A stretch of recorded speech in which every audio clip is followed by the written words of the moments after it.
5 ദിവസമുള്ളൂ. നെഞ്ചിൽ പടപടപ്പാണ്, ഉറങ്ങാൻ പറ്റുന്നില്ല. ഇറങ്ങി തിരിച്ചു. ഒരു ജീവൻ രക്ഷിക്കണം. നിരപരാധി ആയതുകൊണ്ട് ഇറങ്ങിയതാണ്. ഒരുപാട് സംഘടനകളും മനുഷ്യ സ്നേഹികളും ഒക്കെ ഇതിന്റെ ഭാഗമായിട്ടുള്ളതാണ്. മറക്കണ്ട, ഞാൻ കാസർഗോഡ് വരെ ഈ വണ്ടിയിൽ ഇതുമായിട്ട് വരുന്നുണ്ട്.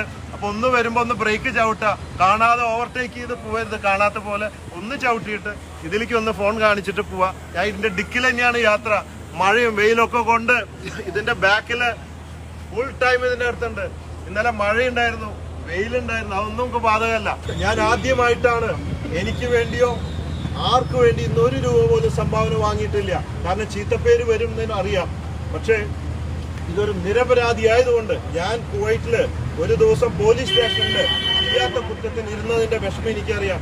18 വർഷം ഒരു കുറ്റം ചെയ്യാത്ത വ്യക്തി ജയിലിൽ ഇരുന്നെങ്കിൽ അതിന്റെ വിഷമം എനിക്ക് ആലോചിക്കാം. പിന്നെ ആ ഉമ്മയുടെ കരച്ചില്, അതുകൊണ്ടൊക്കെ ഞാൻ ആദ്യമായിട്ട് ഇറങ്ങിയത്. പലരും പറഞ്ഞു ചീത്തപ്പേര് വരും, ഇതുവരെ ഇറങ്ങിയിട്ടില്ല, ഇനി ഇറങ്ങണ്ടെന്ന് പറഞ്ഞു. എന്നാലും സാറിൽ ഇത്തിരി ചീത്തപ്പേര് വരും, പലരും ചെളിവാരി എറിയും എന്ന് അറിഞ്ഞുകൊണ്ട് തന്നെ ചീത്തപ്പേരാണെങ്കിൽ ചീത്തപ്പേരെന്ന് വെച്ചിട്ടും ഞാൻ ഇറങ്ങിയിരിക്കുകയാണ്. ഈ ഒരു കാര്യത്തിന് വേണ്ടി ആദ്യമായിട്ടാണ് കോച്ച് നിങ്ങളോട് കൈ കാണിക്കുന്നത്. കൊടുത്തിട്ടേ ഉള്ളൂ, കൊടുത്തേ ശീലമുള്ളൂ. ആദ്യമായിട്ട് കൈ കാണിക്കുന്നു, ജീവന് വേണ്ടി മാത്രം.